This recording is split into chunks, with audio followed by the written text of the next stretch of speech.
Ayan. Abisiwa yung ano yung nakita natin na after nung top send.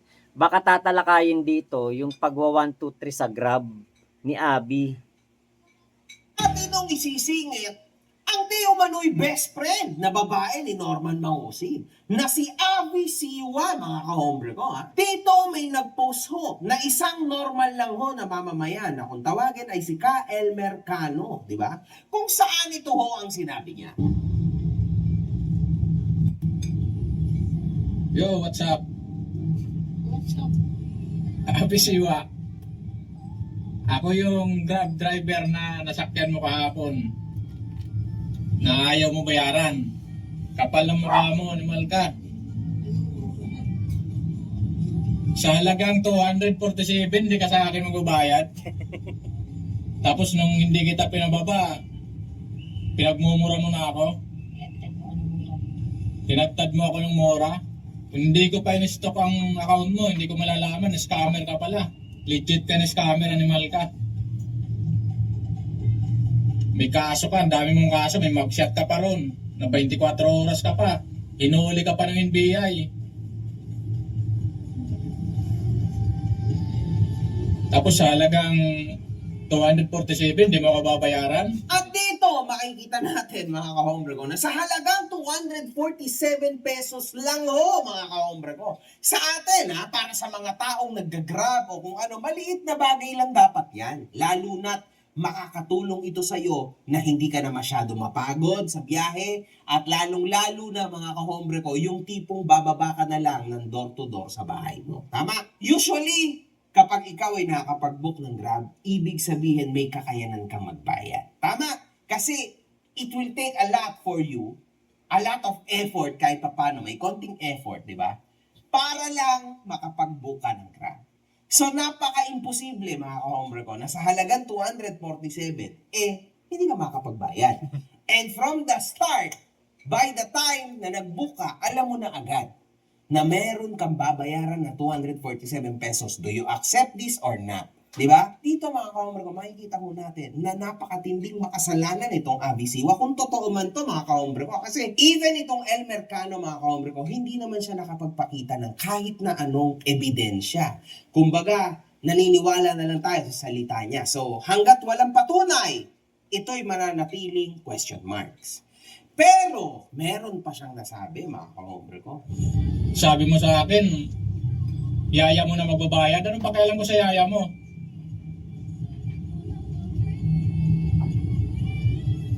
Ang bayad mo sa akin dapat cash. Pumayag lang ako sa GCash. Tapos ngayon, sasabihin mo, yaya magbabayad. Yaya mo magbabayad na GCash. Bawa bakit? Hindi pa nadating yung bayad sa GCash. Wala mo pa nito. Aba mga kahombre ko, napakatindi pala talaga ni Abby Siwa. Merong pangyaya pero walang pambayad ng 247 pesos. Mahiya ka sa balat mo, kiningining ka. Napakatindi nito mga kahombre ko.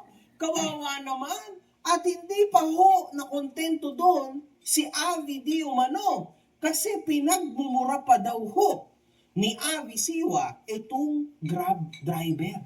Wow! Nagpapakahirap kami dito Grab. Para sa malit na halaga, i-scamin mo pa. Nagtatrabaho kami ng patas. Halagang 247, di mo ako babayaran. Sabi mo sa akin, deserve ko murahin. O ito, minumura kita, tangina mo. Hindi lang ako sa iyong mga kahapon dahil hindi ka pabayad. Pero may record ako sa iyo, nare-record kita. Nung nakita mo nakabukas cellphone ko, tumigil ka sa pagmumura.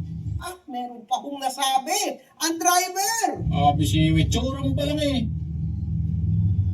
Suot mo kahapon para kang pokpok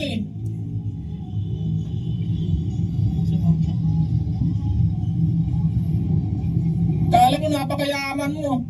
Wala ka nga siguro sa sakyan Wala nga.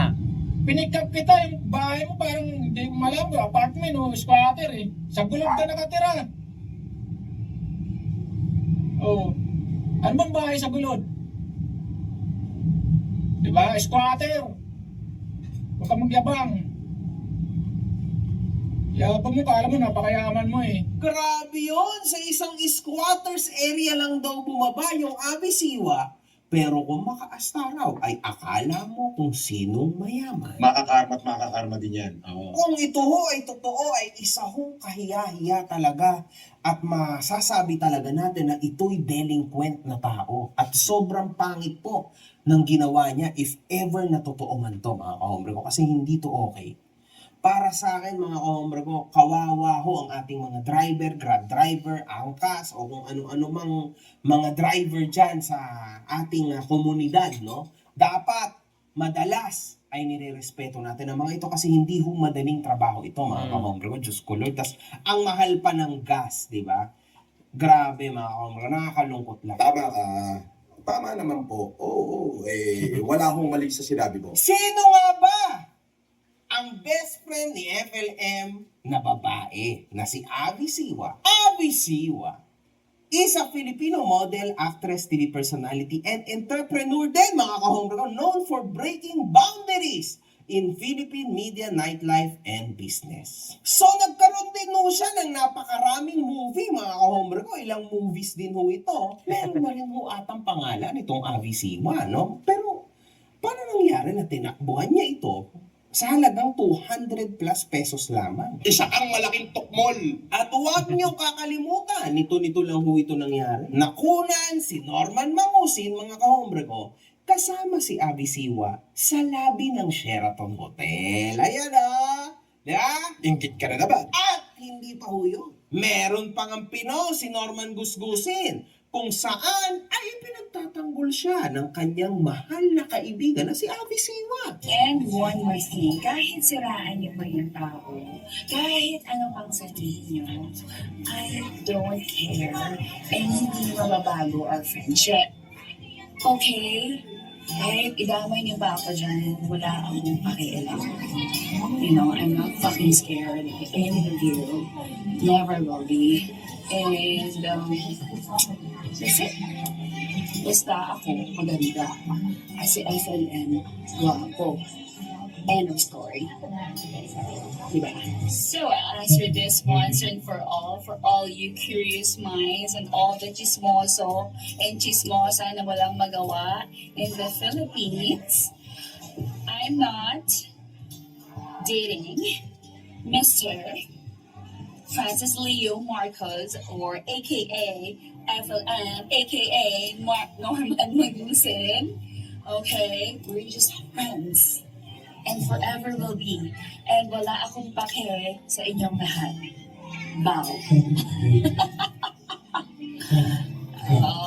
Okay na ba? Does that satisfy you? Oh, I don't care what you say about him. Okay? He will forever be a friend. And that will not change. And kahit picturean niyo pa kami many times, Ano ba pakialam? Ano ba pakialam ng ng mga tao kung kayo ba ni Kulaong? Buti sana kung si Alden Richards 'yan o si Jungkook, na big deal kung sino ang mga magiging jowa, 'di ba? Buti sana kahit nga lang kay kay Vic Soto 'di ba? Kung Vic Soto 'yan na big deal kung sino ang magiging asawa. 'Di ba? Si Kulaong kriminal. Nakulong ng 3 taon at 7 buwan. Ano ba aasahan namin dyan? Saka ano ba ang mapapala namin dyan? Kung magkarelasyon kayo o hindi. Ano din to, pinasakay lang din to ni Kulaong para baka nga naman sumikat, baka nga naman magamit din yung kasikatan niya dito sa SOCMED, di ba? Kasi marami naman talagang nakikinabang sa kasikatan ni Kulaong sa SOCMED. Kaya lang yung kasikatan niya, negatibo. Hindi siya sikat dahil mabuti siyang tao. Sikat siya kasi puro katarantaduan yung ginagawa niya. I don't care. Okay? That's it. Wow! So, may maganda po talagang relasyon between Norman Mangusin at Abby Siwa. Di hamak na may mas magandang relasyon dyan kaysa kay Casper at Norman Mangusin. Di ba? Okay ba?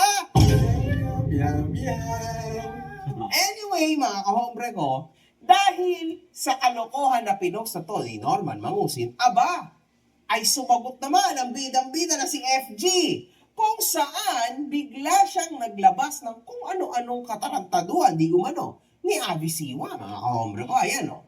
News update. Abby Siwa linked to multiple arrest-related cases. Ayan na. Public records, images, and media reports appear to connect Abby Siwa, also identified as Abby Siwa, to at least 2 separate arrest-related incidents. The first was in May 2015 when she was reportedly arrested in Taguig City in connection with an estafa case. Oh my God. So meron siyang estafa, mga kahombre ko. Ayan, may warrant of Nang estapa ng ano no, ng Grab. Ngayon may kaso pala talagang estapa.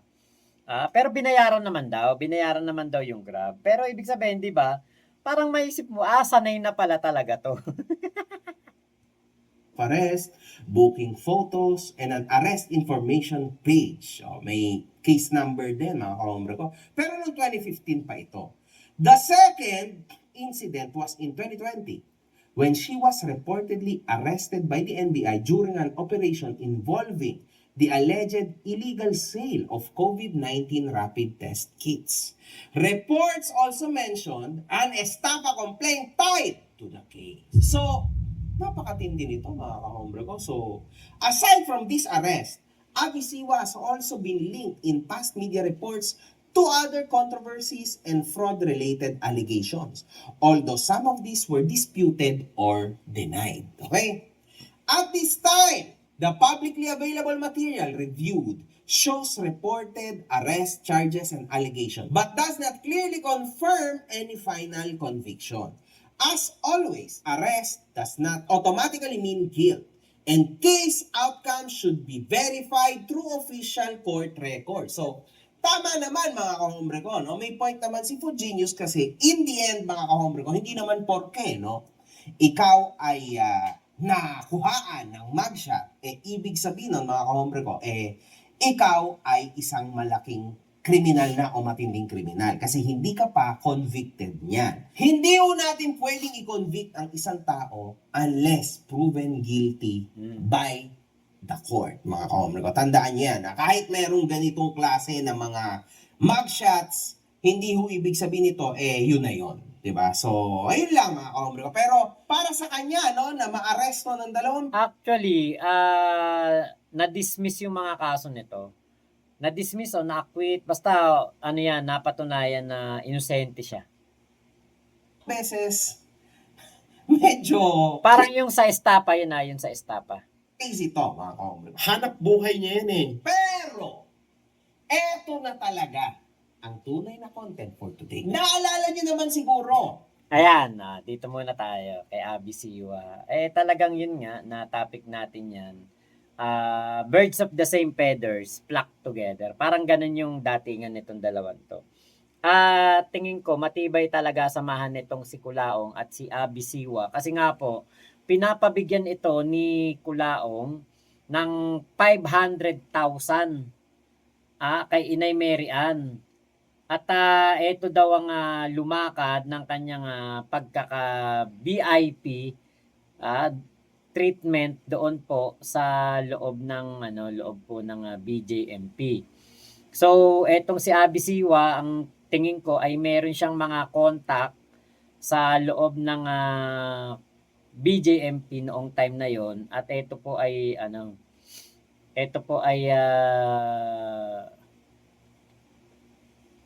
nagawa na si Kulaong ay makapag-VIP po doon sa kulungan. Alam ko na topic na natin yan eh. Yung pinapabigyan etong si Abby Siwa ng nasa 500k, una 200 yata o una 300, tapos basta yun, hinati sa dalawa. Ang parang dating nga niyan kay Inay Mary Ann, parang parang may patagong pera si Kulaong kasi katulad nun. Ura-urada yun. Kapag sinabi niya na kailangan niya ng pera, ura-urada po na na dapat magbigay si Inay Mary Ann. Hindi ko na makita yung sulat eh. Pero alam ko, in-upload din yun eh, ano. Na kay Food Genius yun. Babasahin ko sana eh, yung tungkol kay Abi Siwa, pero hindi na natin makita dito. Okay. So, yun yung ano, yun yung tingin kong malalim na pagsasama nitong si Kulaong at netong si Abi Siwa. Okay.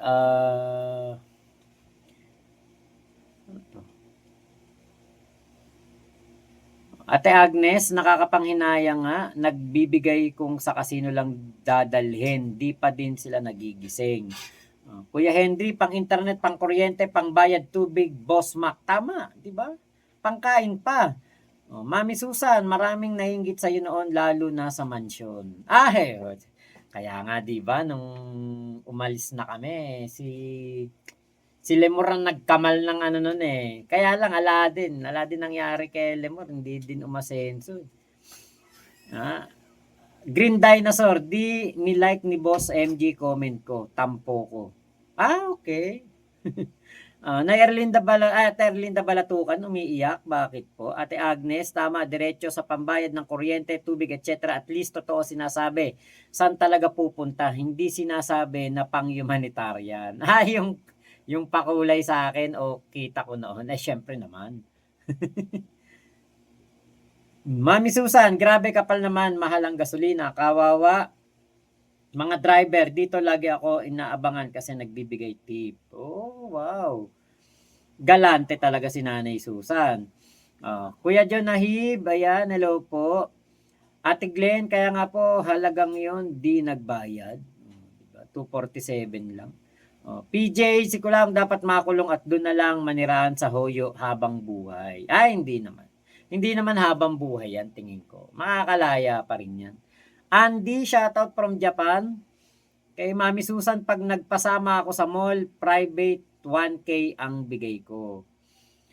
PJ, good evening po. Ayan, hello po sa inyo. Chris Mapiao. May video pa yung Abi Siwa na friends daw sila ni Tito Nerms. Birds of the same feather, flock together talaga. Ate Maribel, meaning po na marami pang katropa si Kulaong sa Gedli. Sumusunod sa yapak ni Kulaong. PJ, sabi ni Alex, may scandal daw yang si Kulaong, di ba? Oo, sinabi po. Okay, at Mami Susan Vlog, akala ko Abi Sira. Kuya Henry, ganyan din ako dati. Masama, di ka binayaran. Kinaltasan ka pa ni Grab ng 20. Load mo sa Grab app mo. Matik kasi yon, bawas na sa'yo yun. Tapos di ka binayaran. Okay, Ate Erlinda, hindi na ito ang taong pinagagawa nila Kulangot at Abesiya. Abesiya na. Nanay Susan, ayan, dumikit ka kay Kulaong. PJ Abisiwa, okay. Ate Agnes, ang arte-arte yan magsalita. Mami Susan, natalo ata kaya walang pangbayad. Pwede, yun nga yung nabanggit ko dyan na dahilan. Big Mama, basta talaga may visa name, krung. PJ Mac, baka nga may nangyari kina, pwedeng hindi natin alam eh. Okay, at Kyle Juni, dugong yan si Kulaong. Pate, mukhang antok ka na, Boss Mac. Ganyan lang po talaga mata ko. Ganyan lang po talaga. Mami Susan, okay lang pangit ako, huwag lang nagbabayad. Di nagbabayad at manloloko. Siyempre naman po. Glenn Magrama, as usual, Mac, and everyone, pag may client po na dumating, exit po, okay. Di na kailangang i-memorize yan. Yes, FM.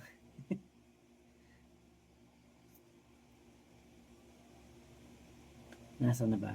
Ate Agnes, di daw po antok si Makmak, tantalizing Iceland daw po. Parang lagi daw po inaantok ang mata, kaya nagsi-shades. Yun nga po. Nako. Mukha po kasi pigil ang hikab ni Boss Mac. Okay, Ate Erlinda, nakulong na pala yan si Abi Siwa, kaya magkasundo silang dalawa ni Kulangot. Mami Susan, ay naalala ko yan, laki hiningi noon. Si PJ, pag nakulong si Kulaong at na donut ng mga 30 katao, libre ko na yung merienda. Grabe, merienda lang. Dapat merienda mo, Vikings. Kuya Henry, nasend mo ata sa akin yun, Boss Mac. Okay. Nasa iyo pala. Big Mama, PJ, na donut na pero hindi 30. Humigit, kumulang, kulang. Mami Susan, nangingi din sa mga FFCI ng allowance na 500k a month si Kulaong. Hoyo na agad para may merienda na. Ate Glenn Magramo, Layumi, pangit ng lab team, parehas scammer. General Bastardo, hindi na nagla-live ang Idol, hindi na nga po. Ryan, Ekabande, tuloy pa ba yung paresan ni Casper Mac? Hahaha, di ko na nakikita si Casper, late na ba ako sa balita? Hindi na po matutuloy yun. Okay. Ate Ira, magandang gabi pa. Hello po. Marlito Rabas. Baka ayan ang Viva Max ni Norman. Ate Ira, magandang gabi sa lahat. Kuya Henry, mag-like daw po tayo. Ayan, 183. 69 lang ang likes natin. Ate Ayumi, ayan, Yoko Mabash, kagaya kahapon. Okay, Kuya PJ, grabe naman yun, pero nakakadismaya na 600k uubusin mo lang sa casino. Imbes na ipasahod kay Casper at sa abogado niya. Ayun. Ate Katrina Love, sa eyes ni Mac na in love si Team Joy. Ay, totoo yan. Tommy Fishing, Boss Mac, I have a baby girl coming. Share ko lang. Wow, congratulations po. Kuya Tommy. Okay, Ayumi, now naintindihan ko na sinabi ng papa ko noon. Pag may galit ka sa isang tao, turuan mong magsugal. Tama po yan, Ayumi. Okay, JC Castillo, kaya di nagla-live si Kulaong kasi baka during live mawarrant ulit. Hindi, saka ang daming ang problema ang kinakaharap, kaya po hindi na nagla-live. Ayan.